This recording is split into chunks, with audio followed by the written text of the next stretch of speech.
And so of the 7% of students who ever enrolled in a healthcare major, in the previous slide, we saw 62%, which encompasses these two portions of the pie chart, earned a post-secondary degree or certificate. When we look a little bit closer, we can see that 40% of our healthcare majors actually went on and earned a certificate or degree in this area. Whereas 22% looks like they still remained in school and went on to earn something that was not in healthcare. So they earned a degree or certificate, not necessarily in the healthcare arena. At year 6, 8% of our students were still enrolled. And then if we look here at this portion, it's a large portion of our healthcare majors, 30% stopped out, meaning by year 6, they were no longer enrolled at UH and also did not earn a degree or certificate. So just something to consider. We wanted to look specifically at, when students are declaring a healthcare major, at what point? When we looked at students who declared a healthcare major in the first year of college, they particularly had a higher stopout rate compared to their peers who declared a healthcare major in any other year. What's interesting too is that a large portion of our healthcare majors are part of these students whose first time enrollment in a healthcare program was in year 1. So if we look across at each of the categories, they have some differing outcomes depending on when their first enrollment into a healthcare major occurred. But 46% as compared to our overall rate of 30% is still fairly large. So that's just something important to point out. We wanted to take a closer look at, what majors are our students enrolling in for that first time. And so we did a breakout of the first entry healthcare majors by year, and we can see that 81% of our students in that year 1 showed interest in some kind of a nursing major. So either nursing or pre-nursing.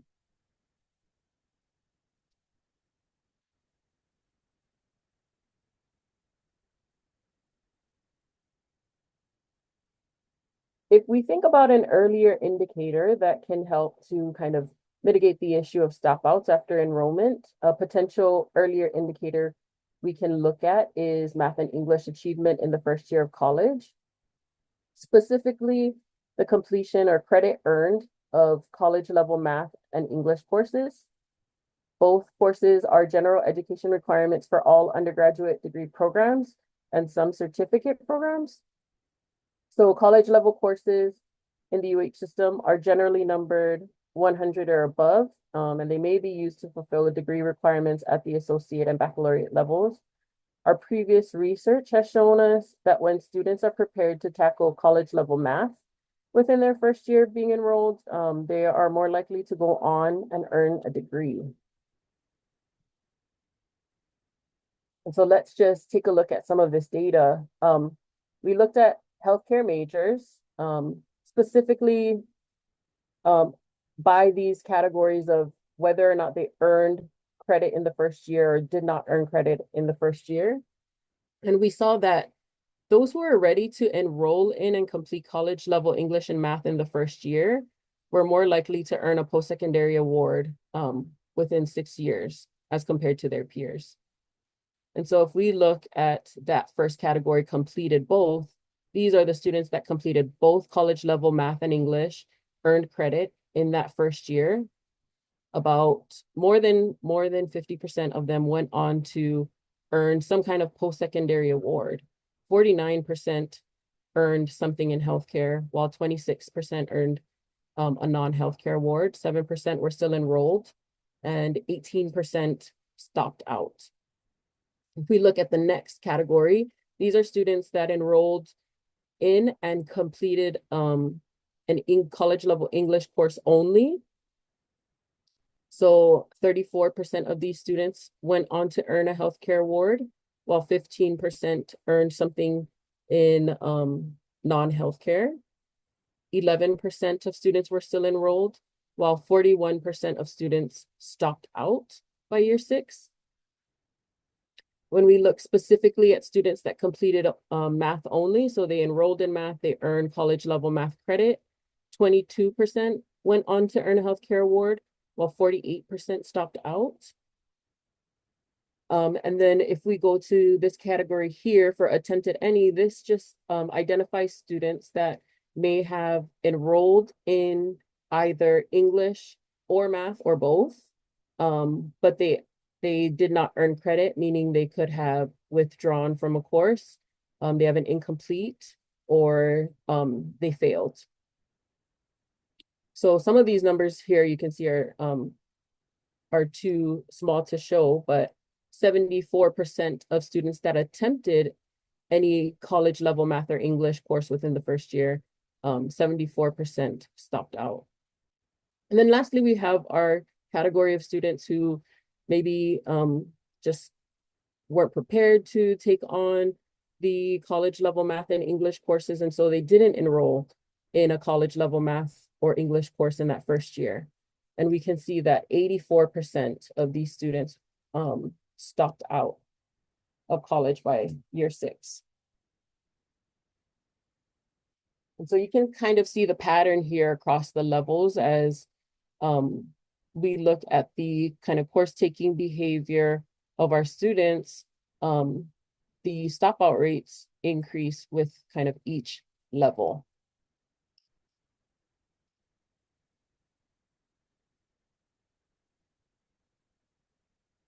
So if we know that, let's take a look at our breakout of enrollment in a healthcare major.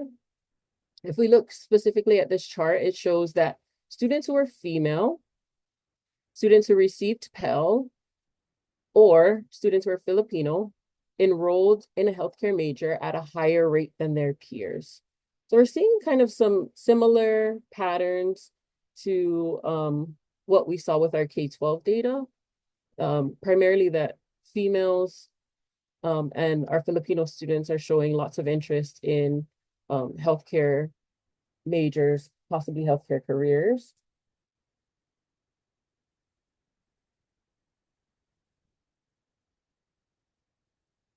When we look at specifically our students that were prepared to ready and prepared to complete or take a college level English and math course in the first year. If we look at that breakout, we can see that 68% of all of our healthcare majors completed a college level English and math course in the first year. Healthcare majors who were male did not receive Pell, as well as students who were Asian or Filipino. They completed and earned credit for college level math and English at higher rates than everyone else. So that's an interesting kind of flip in the pattern. We just saw that, you know, a lot of more females and specifically students who receive Pell are showing a higher interest in enrolling in a healthcare major. But when we look specifically at our healthcare majors and those who are completing college level English and math in the first year, this breakout shows a little bit of a flip from what we just saw. When we go on to see, you know, what is the breakout by demographics of our 6-year outcomes. Again, we can see 40% of our healthcare majors earned something in healthcare. 22% earned something that was non-healthcare related. 8% were still enrolled, and 30% stopped out. So we can see that healthcare majors who were male, who did not receive Pell, who were Asian or Filipino, earned healthcare awards at higher rates than everyone else. So this kind of follows the pattern that we just saw with completion of college level math and English in the first year. And so again, if we have a specific set of students that we're interested in focusing on, we might want to think more about specific resources or interventions that could be utilized to either mitigate stopout rates or improve enrollment and exposure to healthcare majors and or careers. Lastly, we're going to dive a little bit deeper into the workforce data and focus on underrepresented Hawaii healthcare graduates finding employment in Hawaii's healthcare industry.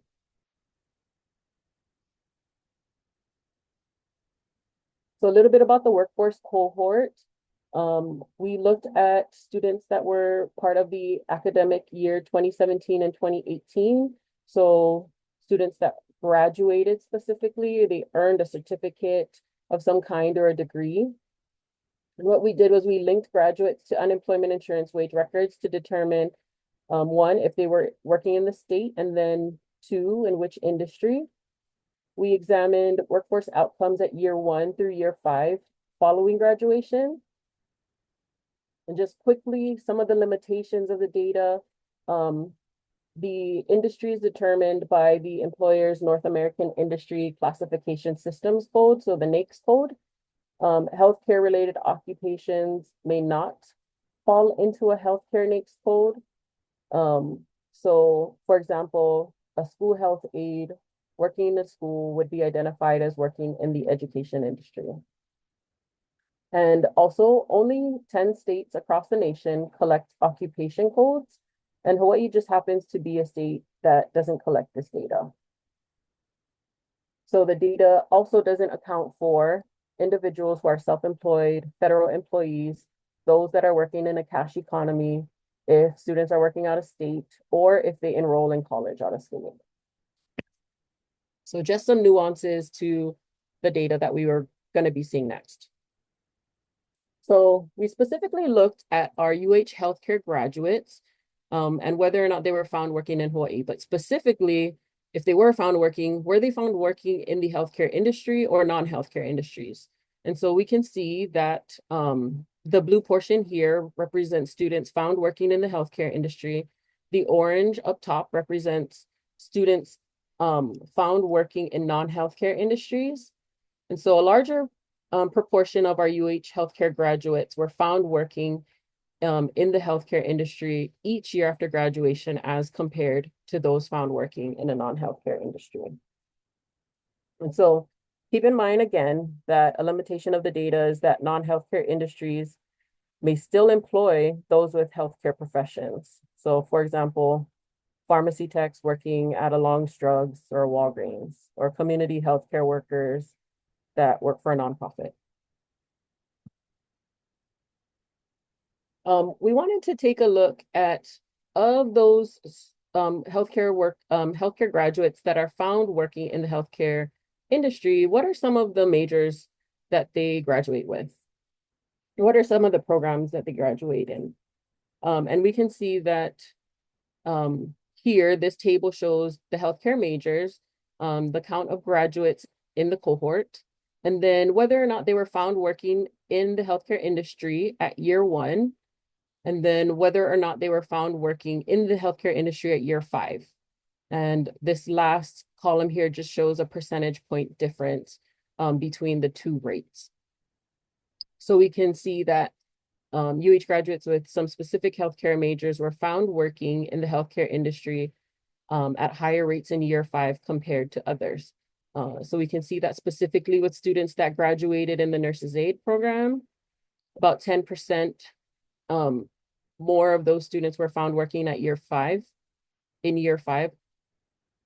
Similar to students who graduated in the program of practical nursing, as well as health information and technology. When I took a closer look at you know, some of these majors where they have, large graduate counts, but the counts have to be suppressed. A lot of them were found working in non-healthcare industries, like retail trade. So specifically for pharmacy studies, and then for school health aides, a lot of these students were found working in the education industry. So these are just some things to note with specific majors as we're looking specifically at students found working in the healthcare industries at these points in time. And so again, we wanted to look at an earlier indicator to help us better understand, if we can move the needle on students finding employment in the healthcare industry. So we wanted to look at employment prior to graduation. And so we looked at students who were employed while enrolled, specifically in the healthcare industry. So exposure to careers in the healthcare industry while enrolled in college may better prepare and provide students with necessary experience for the workforce after graduation. And so again, we're looking at healthcare graduates, and these categories are employment in specific industries while enrolled. And when we look specifically at this first line here, students who are employed in the healthcare industry while enrolled, 57% of them were found working in the healthcare industry at year 1 after graduation, and that decreased slightly in year 5. But we can see that employment in the healthcare industry while enrolled does have some impact on students being employed in the healthcare industry following graduation. When we look at the breakout of demographic information, we can see that the healthcare graduates who were female, who received Pell, who were Native Hawaiian or Filipino, were employed in the healthcare industry at higher rates than their peers while enrolled in college.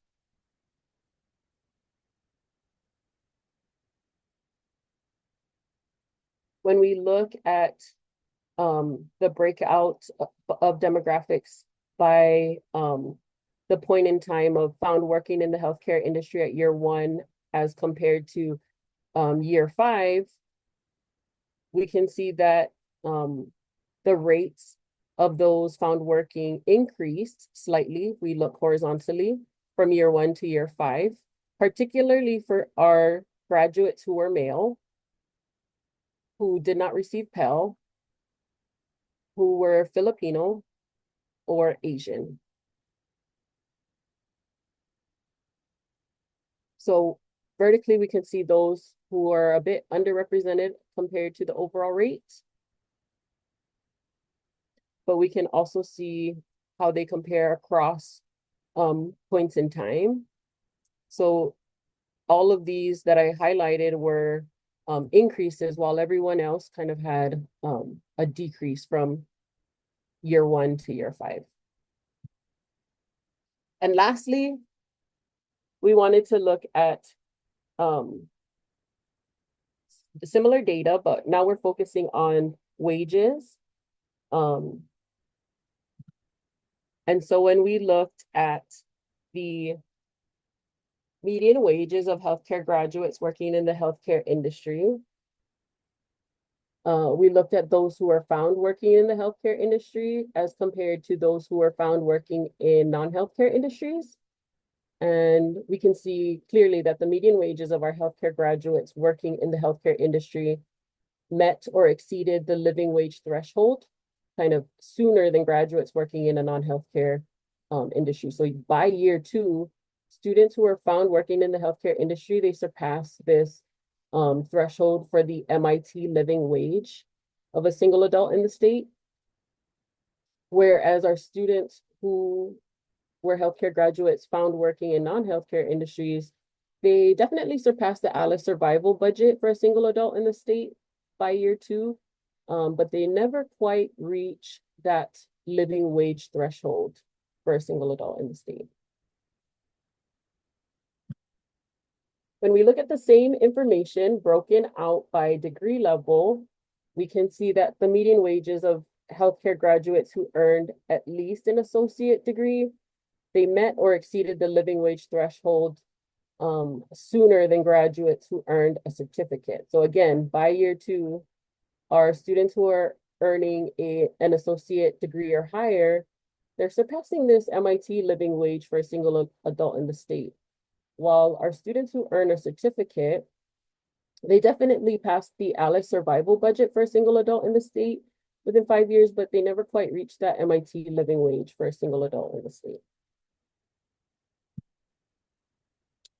And then lastly, we see that 5 years following graduation from UH, median wages earned by healthcare graduates found working in the healthcare industry, they surpassed the living wage threshold for a single adult in the state.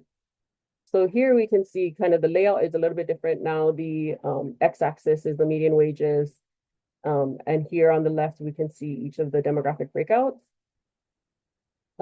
But we see that it doesn't matter, what your demographic background is here. Everyone surpasses both the ALEC survival budget for a single adult in the state by year 5, as well as the MIT living wage for a single adult in the state.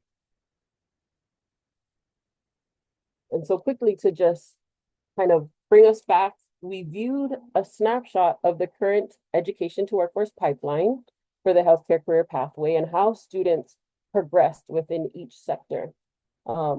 We introduced some earlier indicators for each sector that could potentially move the measure up and contribute to this overall statewide equity goal. We saw that K-12 data revealed exposure to healthcare career pathways and academic readiness are associated with higher rates of college enrollment. At the post-secondary level, academic readiness is associated with higher rates of post-secondary completion. And at the workforce level, working in the healthcare industry while enrolled in college is associated with high rates of employment in the healthcare industry following graduation. And so I kind of want to end with this in mind. If you are staying on for the second part of our webinar, we'll be discussing a little bit more of these measures and outcomes and indicator data. But I want to leave some time for us to have some question and answers at this point. Let me just go ahead and check the chat because I see that our team was busy answering some questions. Let's see. Do we have, I see that we have some questions in the chat, but do we have any, let's see, I just want to make sure.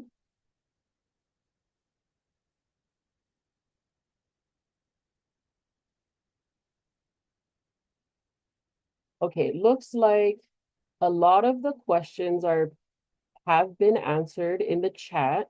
If there's anyone that has another question that they would like to ask live, you can unmute yourself if you would like to. And we have a few minutes to kind of now answer some questions. If there's anything else that anyone is interested in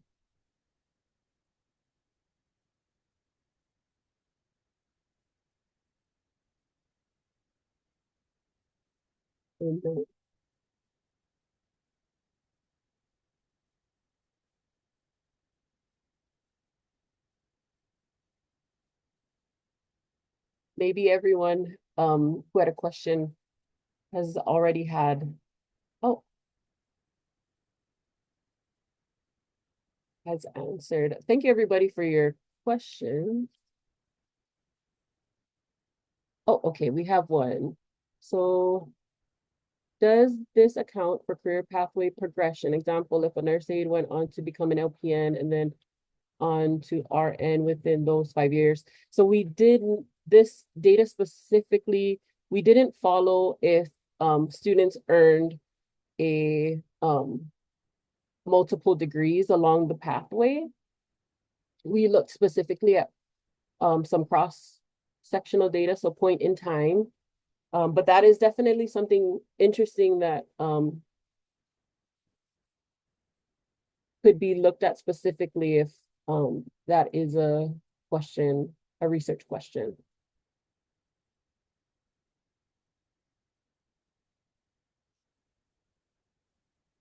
Sorry, is there any other questions that anybody has, might be interested? I'm just trying to make sure that I'm following the chat to ensure that the questions that were asked there are or have been answered.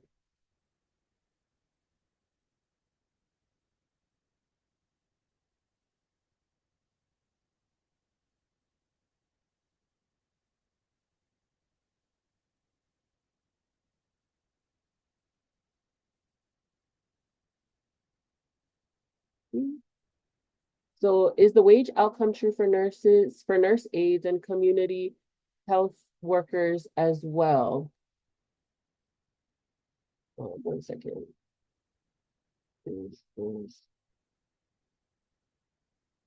I'm Hi, Stella. This is Jean. I Yeah. I did go ahead and answer that. If you guys are also still interested, we are going to push everybody into the discussion format, breakout rooms, where additional questions can also be answered. Yep. And we will post the chat and we will post the recording hopefully by close of business tomorrow.